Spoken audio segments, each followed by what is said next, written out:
Assalamualaikum warahmatullahi wabarakatuh. Alhamdulillahi rabbil alamin. Wassalatu wassalamu ala asrafil anbiya'i wal mursalin Sayyidina Muhammadin wa ala alihi wa sahbihi rasulillahi ajma'in. Amma ba'd.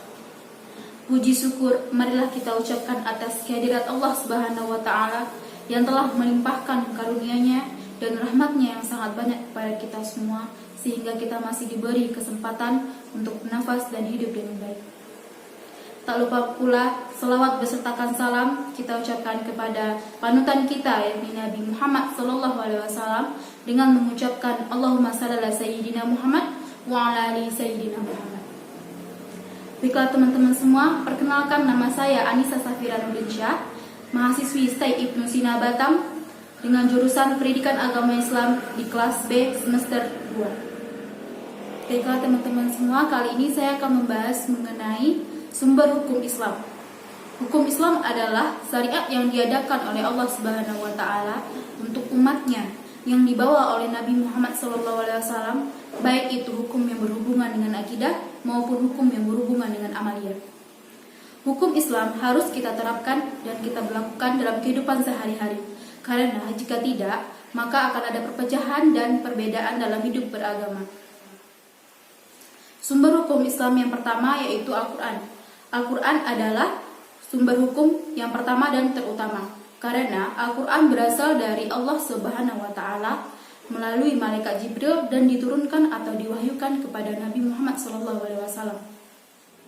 Al-Quran berisi tentang perintah, larangan, anjuran, ketentuan, kisah Islam, dan lainnya, sebagai pedoman manusia agar manusia tersebut bertakwa kepada Allah dan agar manusia berakhlak mulia.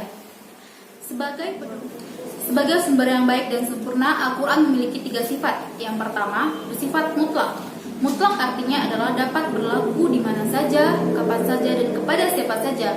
Yang kedua, Al-Quran bersifat benar, yang artinya adalah Al-Quran mengandung kebenaran yang dapat dibuktikan dan dapat dibuktikan juga fakta kejadiannya. Yang ketiga, Al-Quran bersifat mutlak, yang artinya adalah Al-Quran tidak dapat diubah dan tidak dapat dibantah.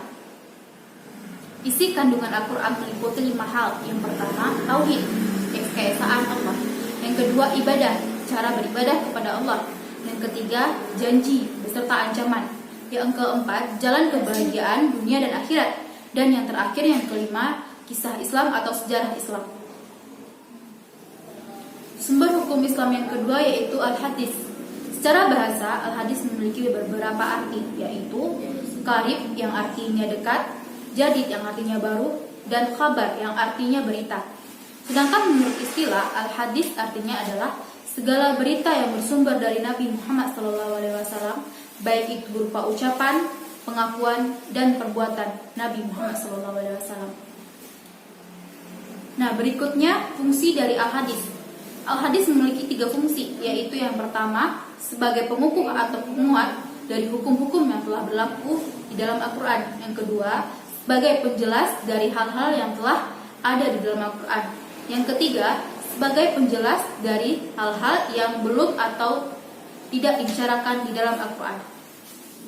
Ditinjau dari segi banyak atau sedikitnya orang yang meriwayatkan hadis atau disebut dengan perawi hadis, hadis dibagi menjadi 2 macam, yaitu mutawatir dan ahad. Hadis mutawatir merupakan hadis yang diriwayatkan oleh segolongan orang yang menurut kebiasaan tidak mungkin berbuat dosa.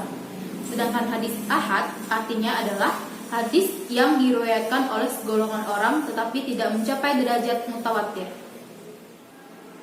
Nah, berikutnya ditinjau dari segi mutu periwayatannya, hadis terbagi menjadi 3, yaitu yang pertama hadis sahih. Hadis sahih merupakan hadis yang periwayatannya tidak terputus dari awal hingga akhir, dan hadis ini diriwayatkan oleh orang-orang yang adil serta teliti. Yang kedua, hadis hasan. Hadis hasan merupakan hadis yang periwayatannya tidak terputus, dan hadis ini diriwayatkan oleh orang-orang yang adil tetapi tidak teliti. Namun demikian, hadis ini tidak memiliki kecacatan ataupun keraguan. Yang ketiga yaitu hadis dhaif. Hadis dhaif ini adalah hadis yang lemah, atau hadis yang ditinggalkan, sehingga hadis ini tidak bisa dijadikan pedoman atau hujjah. Nah, berikutnya sumber hukum Islam yang ketiga, yaitu ijma'. Ijma' adalah kesepakatan seluruh ulama kaum muslimin terhadap suatu masa, yaitu masa sesudah wafatnya Rasulullah SAW. Sumber hukum Islam yang terakhir yaitu qiyas. Qiyas adalah penerapan aturan yang telah terdapat dalam Al-Quran, Al-Hadis, dan ijma' terhadap kasus baru.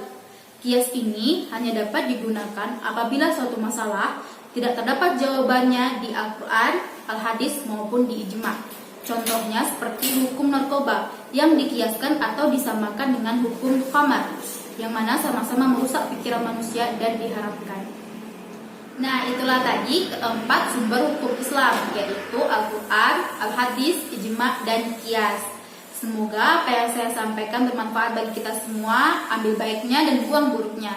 Saya akhiri dengan wabillahi taufiq wal hidayah. Wassalamualaikum warahmatullahi wabarakatuh.